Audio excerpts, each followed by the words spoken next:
n'iribanga ryo gusenga ugahabwa ico wasavye. Icambere no kuba umwigishwa wa Yesu, ukitondera ivyagezwe vyiwe, ukumva ijwi ryiwe, ugakora ivyo akugera, ukarongorwa n'ukuri kw'ijambo ry'Imana, ukaguma muri we kandi amajambo yiwe akaguma muri wewe. Ntuterwe isoni zo kumushingira intahe, ukamwemangira mu gihe gikwiye no mu kidakwiye. Ntiwemere ko Yesu avugwa nabi canke asuzugurwa wumva, ugashingira intahe ukuri. Yesu araza akabana nawe, kandi utarasenga araza akibwiriza agakora. Ikindi ca kabiri ni ukwama imbuto, kandi imbuto zikagumaho. Umuntu akama imbuto zikwiranye n'ukwihana, umuntu akama ivyamwa vy'umukristo, umuntu akaba umuntu w'Imana vy'ukuri. Irindi jambo rivuga ngo turi ivyete bisomeka, turi umuco w'isi wakira abari mu mwiza.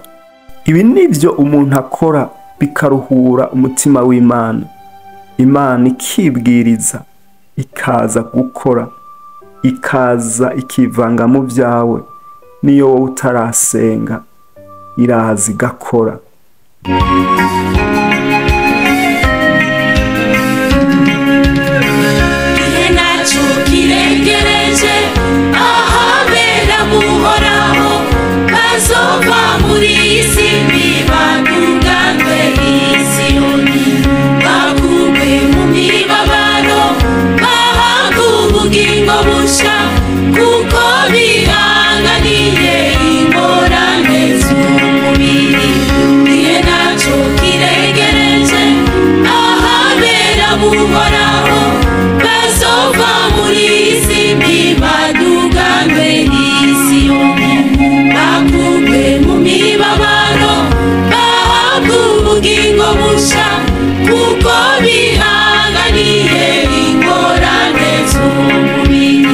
Ndabaramukije mu izina rya Yesu Kristo umwami wacu. Nizera ko muri amahoro kandi muguwe neza. Nanje ngiriwe ubuntu n'Imana bwo kubana namwe kugira ngo dusangire ijambo ry'Imana. Yesu abahezagire. Ibanga ryo gusenga ugahabwa ico wasavye. Hari ibintu nabonye bituma Imana yibwiriza ikaza kwitaho ivyawe, atari uko wayitakambiye cane canke warinze kuboroga utabaza bigutabare. Iyo witayeho ivyayo, nayo yitaho ivyawe. Iyo dusenga hari ibintu turonka kubwo kwizera, ariko atari uko twari tugororotse. Akarorero, hari umugore yinginze Yesu ngo amukirize umwana. Yari umugore w'umunyamahangakazi, ariko Yesu aranka amubwira yuko atawofata ngo imikate yagenewe abana ngo ayiterere utubwa. Nyamugore yishura Yesu ati ni koko mugenzi, utubwa natwo ngo turi munsi y'ameza turorereye udukoroka. Nubwo Yesu atari yagambiriye kumukiza, ariko ukwizera kwiwe kwatumye aronka inyishu, kwatumye umwana wiwe atabagwa. Hari n'ibindi turonka kuko twagize umwete wo kwiha Imana no kuyumvira, tugakora ibyo yatugeze, tukagenda nk'uko bibereye abera. Ivya mbere Imana ibiha uwo ari we wese yizeye, ariko ivya kabiri bisaba ikiguzi, bisaba kubandana, bisaba kugororoka, bisaba kubaha Imana, bisaba kwirinda no kwama imbuto zikwiranye no kwihana. Dusome ijambo ry'Imana, ubutumwa bwiza bwanditswe na Yohana igice 9 ku murongo wa 35. Yesu yumvise ko bamuhindiye hanze, aja kumuraba, aramubaza ati mbega wizeye umwana w'Imana? Nawe aramwishura ati ninde ga mugenzi nkamwizera? Yesu aramubwira ati wamubonye, kandi niwe muriko muravugana. Nawe ati ndizeye mwami. Araheza aramupfukamira. N'amajambo maremare ntashimye gusoma yose. Igice c'icenda uhereye ku murongo wa mbere gushika ku murongo wa 35. Ariko ikintu nakuyemo nyamukuru ni ijambo rivuga ngo ntukemere ko bavuga Imana nabi. Yesu ntagasuzugugwe ubona canke ngo ukore ivyotuma izina ry'Imana ritukwa. Iri niryo banga rya mbere rituma usenga ugahabwa ico wasabye. Mbere niyo wowe utarasenga, Imana iribwiriza ikaza kugutabara, ikaza kwitaho ivyawe. Aya majambo n'amajambo avuga ku mpumyi Yesu yahumuye. Amaze guhumuka, ababanyi biwe n'abahora bamubona ko ari umusezi barabazanya bati, mbega uyu si we yahora yicaye asegerereza? Abandi bati niwe, abandi batoya nuwo basa. Nawe arababwira ati ni jewe. Nuko baramubaza bati, mbega none amaso yawe yahumutse ate? Nawe arabishura ati, wa muntu yitwa Yesu yavurunze utwondo atunsiga ku maso, arambwira ati jya kuri Silowamu wiyuhagire. Nuko ndagenda ndiyuhagira ndahumuka. Baramubaza batari hehe? Ati sindahazi. Umwe yahora ari impumyi bamujana ku bafarisayo, kandi uwo munsi wari isabato. Yesu yavurunze ko utwondo agahumura amaso yiwe. Abafarisayo basubira kumubaza ingene yahumutse. Nawe arababwira ati yansize utwondo ku maso ndiyuhagira ndahumuka. Bamwe mu bafarisayo baravuga bati uwo muntu ntava ku Mana kuko ataziririza isabato. Abandi bati mbega umuntu w'umunyavyaha yoshobora ate gukora ibimenyetso bingana bityo? Baramupfa. Basubira kubaza umwe yahora ari impumyi bati weho uvuga ko ari iki kuko yaguhumuye amaso? Nawe ati nuvugishwa n'Imana. Maze abayuda ntibemera ivyuwo yuko yamye ari impumyi agaheza agahumuka, kugeza aho bahamagariye abavyeyi b'uwahumutse. Baramubaza bati mbega uyu ni umwana wanyu? Mwebwe muvuga ko yavutse ari impumyi, none yahumutse ate? Abavyeyi biwe barabishura batuye turazi ko ari umwana wacu kandi ko yavutse ari impumyi, ariko icatumye abona ubu ntitukizi, kandi n'uwamuhumuye tweho ntitumuzi. Mumwibarize n'umugabo arivugira. Abavyeyi biwe bavugiye ivyo kuko batinya abayuda, kuko abayuda bari bamaze kuja ingingo ngo umuntu wese azokwatura Yesu ko ari Kristo acibwe mw'isinagogi. Nico catumye abavyeyi biwe bavuga bati n'umugabo nimumwibarize. Maze bahamagara ubugira kabiri wa muntu yahora ari impumyi, baramubwira bati niwubaha Imana, twebwe tuzi yuko uwo muntu ari umunyavyaha. Nawe arabishura ati namba ari umunyavyaha sindabizi. Ico nzi ni kimwe, nuko nari impumyi none nkaba mbona. Baramubaza ati yakugiriye ate? Yahumuye amaso yawe ate? Arabishura ati namaze kubibabwira. Ko mutavyumvise mugomba iki gusubira kuvyumva? Mbega namwe mugomba kuba abigishwa biwe? Baramutuka bati ni wewe mwigishwa wiwe, natwe tweho turabigishwa ba Mose. Tweho tuzi yuko Imana yavuganye na Mose, ariko uwo ntitumuzi ahaturuka.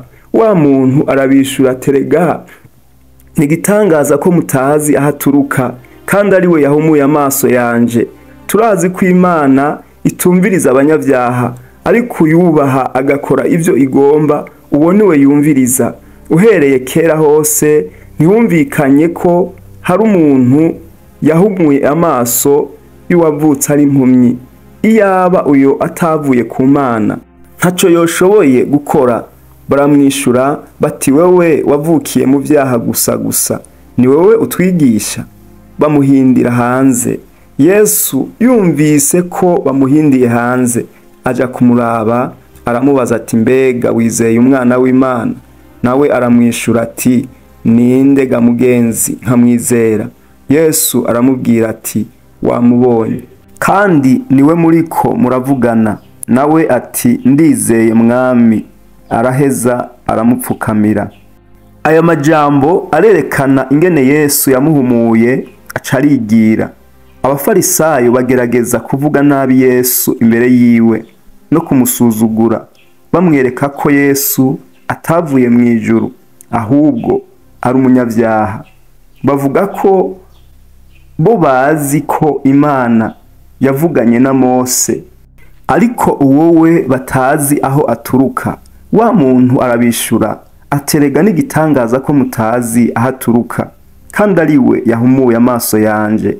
Turazi ko Imana itumviriza abanyabyaha, ariko uyubaha agakora ivyo igomba, uwo niwe yumviriza. Uhereye kera hose ntihumvikanye ko hari umuntu yahumuye amaso y'uwavutse ari impumyi. Iyaba uwo atavuye ku Mana ntaco yoshobora gukora. Baramwishura ati wewe wavukiye mu vyaha gusa, ni wewe utwigisha? Bamuhindira hanze. Umurongo twasomye wa 35, Yesu yumvise ko bamuhindiye hanze, aza kumuraba aramubaza ati mbega wizeye umwana w'Imana? Nawe aramwishura ati ninde ga mugenzi nkamwizera? Yesu aramubwira ati wamubonye, kandi niwe muri kumwe muriko muravugana. Nawe ati ndizeye mwami. Araheza aramupfukamira. Icatumye Yesu agaruka akamwihishurira, akamwibwira uwo ari we, nuko uwo muntu yase ko bavuga nabi Yesu. Yarase ko Yesu asuzugurwa n'abafarisayo, kandi ubwiwe yirinda gukora icotuma izina rya Yesu ritukwa. Uwo muntu ntiyigeze ahamagara Yesu, ntiyigeze anasenga, ariko Yesu ubwiwe yaribwirije araza kumuraba, kuko uwo muntu yamushingiye intahe. Yashingiye intahe Yesu, afata bikeyi yarazi abishira mu ngiro, kandi ivyo yabikoze ataranamuhishurirwa ngo amumenye neza. Niyo mpamvu Yesu yibwirije araza aramwihishurira. Yanse ko Yesu avugwa nabi, ntiyatinya abafarisayo. Yesu nibaza ko yiyumviriye ati nimba uyu muntu akoze ibi atarampishurirwa ngo amenye, niyamenya naho azokora ibirenze ivyo.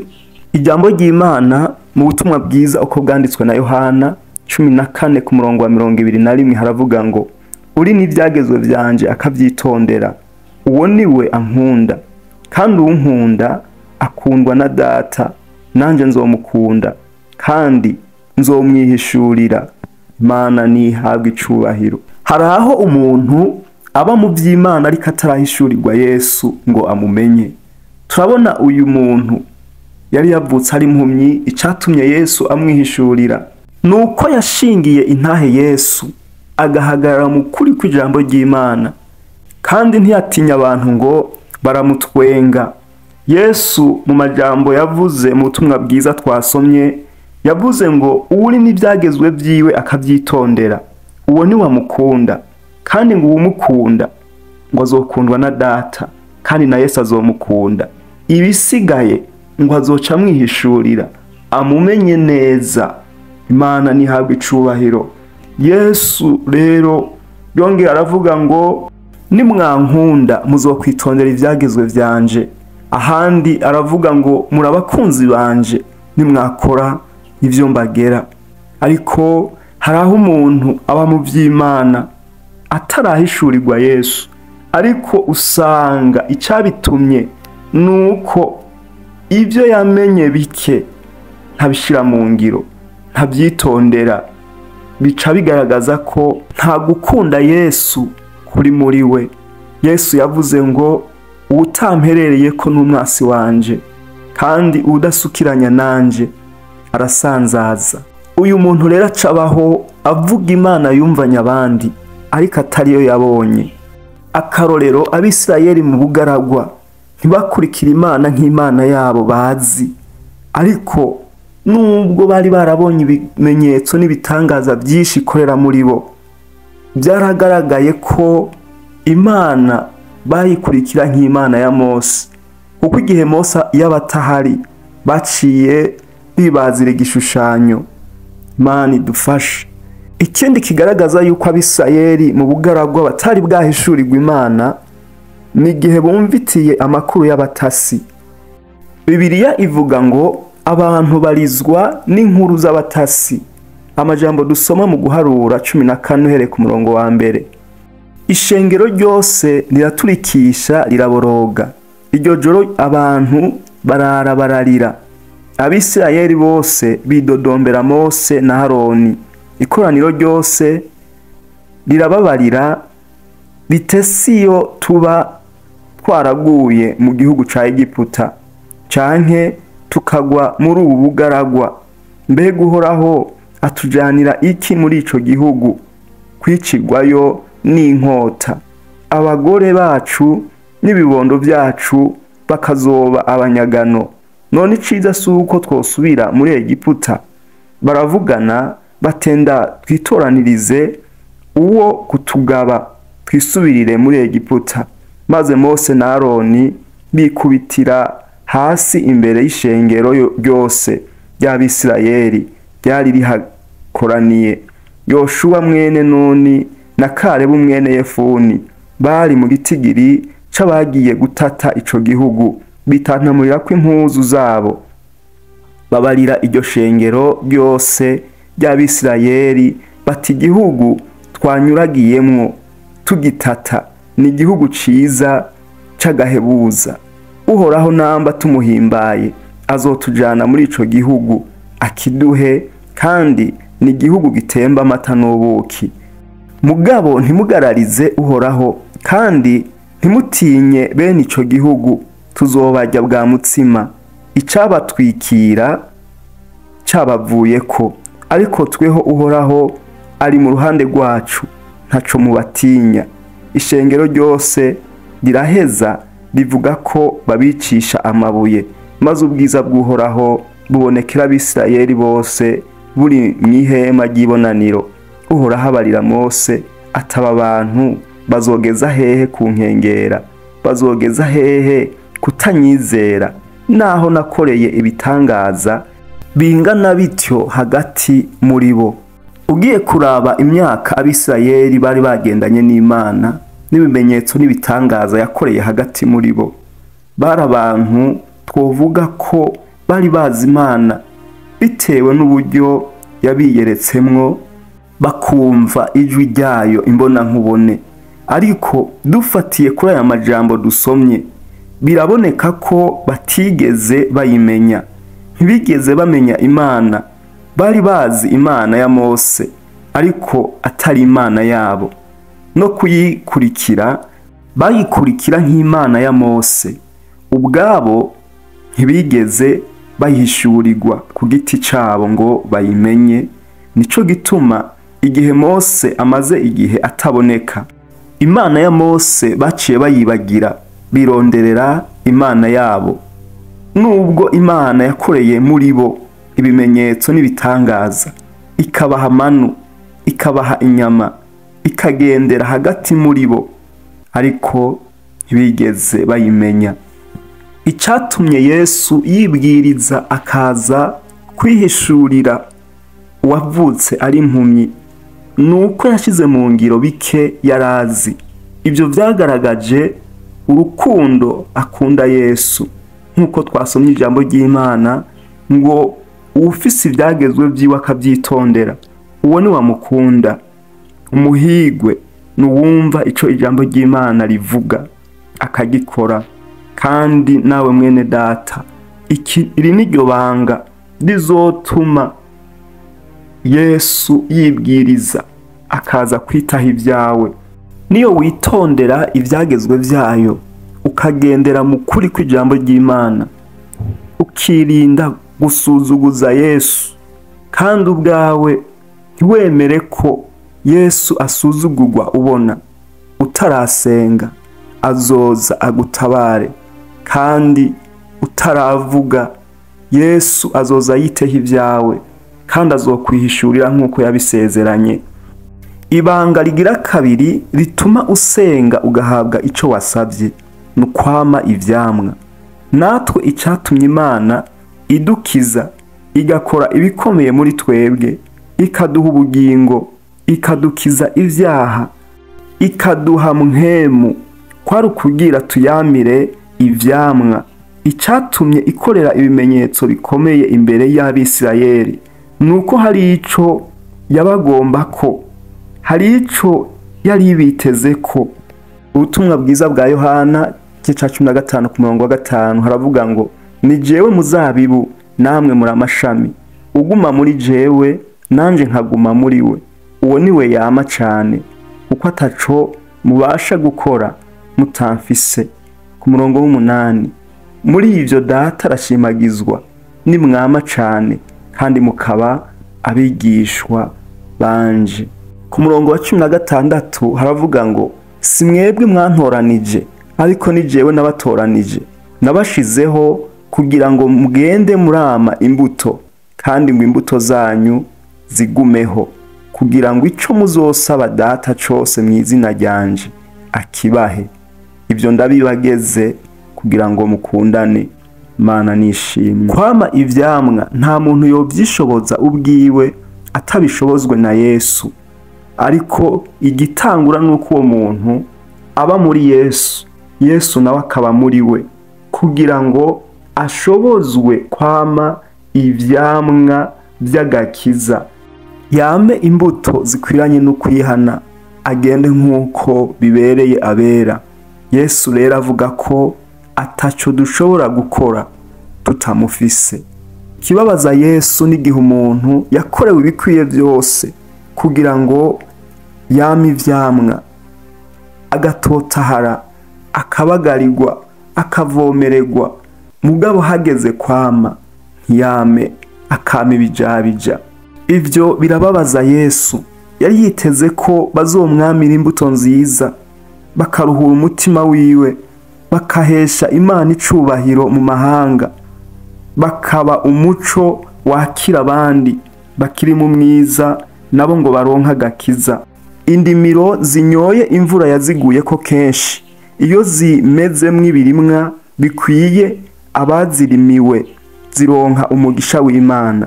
Ariko iyo zimezemwo imikere n'ibitovu, ziba zisivye, ziba zisigaje gatoyi zikavumwa, iherezo ryazo nukuturigwa. Mana nidufasha. Abaheburayo 6 ku murongo w'7. Ibi nivyo vyabaye ku Bisirayeli. Imana imaze gusanga ivyo yari biteze ko atari vyo bayamiye, yabahonereje mu bugaragwa. Icabitumye nuko inkomezi n'ububasha Imana yakoresheje ibakura muri Egiputa wari umutahe yari yiteze ko izobironkamwo inyungu, bakayumvira, bakagendera mu nzira zayo nk'uko yari yarabibageze. Ariko siko vyabaye. Mbega hari umudandaza yonezerwa no guhomba? Niko bimera n'umuntu iyo atamye imbuto zikwiranye n'ukwihana. Birababaza Imana kuko bisa n'ubuhombe, iba yaruhiye ubusa. Nico catumye yicuza, icatumye yimika Sawule, nico catumye Yesu avuma wa musukoni w'ingumba, nico catumye Imana ihonereza Abisirayeli mu bugaragwa, kuko ryari hanga ritagonda izosi. Barayikengereye, ntibari bashikamye ngo babane nayo, barayigararije. Kuko twasomye amajambo aho baza ngo bazogeza ryari ku nkengera no kutanyizera. Haraho Imana ibaza aya majambo ngo ico nari gukorera uruzabibu rwanje ntarukoreye n'igiki, ko naziga ko ruzokwama inzabibu. Niki catumye rwama ibijabija by'inzabibu? Ni ivy'ukuri umuntu wese yakijijwe yirimbuye, usanga ivyo Imana yakoze ku bugingo bwiwe ari bihambaye. yamukijije ingwara, yarakumazemo inyota y'ivyaha, yaguhinduye icaremwe gisha, waruruhijwe n'ivyaha irakuruhura, yaguhaye mpwemu yera, usangira kameremere nayo. Ico yari ikwitezeko nukuyumvira muri vyose, kandi ukama ivyamwa, ukama imbuto zikwiranye no kwihana, ukaba umwigishwa wa Yesu. Niho rero Yesu yaciye ahera akavuga ngo muri ivyo data arashimagizwa, ngo nimwama cane, ngo kandi mukaba ngo abigishwa banje. Si mwebwe mwantoranije, ariko ni jewe nabatoranije, nabashizeho kugira ngo mugende murama imbuto, kandi ngo imbuto zanyu zigumeho, kugira ngo ico muzosaba data cose mw'izina ryanje akibahe. Imana nihabwa icubahiro. Niribanga ryo gusenga ugahabwa ico wasavye. Icambere no kuba umwigishwa wa Yesu, ukitondera ivyagezwe vyiwe, ukumva ijwi ryiwe, ugakora ivyo akugera, ukarongorwa n'ukuri kw'ijambo ry'Imana, ukaguma muri we, kandi amajambo yiwe akaguma muri wewe. Ntuterwe isoni zo kumushingira intahe, ukamwemangira mu gihe gikwiye no mu kidakwiye. Ntiwemere ko Yesu avugwa nabi canke asuzugurwa wumva, ugashingira intahe ukuri. Yesu araza akabana nawe, kandi utarasenga araza akibwiriza agakora. Ikindi ca kabiri ni ukwama imbuto, kandi imbuto zikagumaho. Umuntu akama imbuto zikwiranye n'ukwihana, umuntu akama ivyamwa vy'umukristo, umuntu akaba umuntu w'Imana vy'ukuri. Irindi jambo rivuga ngo turi ivyete bisomeka, turi umuco w'isi wakira abari mu mwiza. Ibi nivyo umuntu akora bikaruhura umutima w'Imana. Imana ikibwiriza, ikaza gukora, ikaza ikivanga mu vyawe. Niyo wowe utarasenga iraza igakora.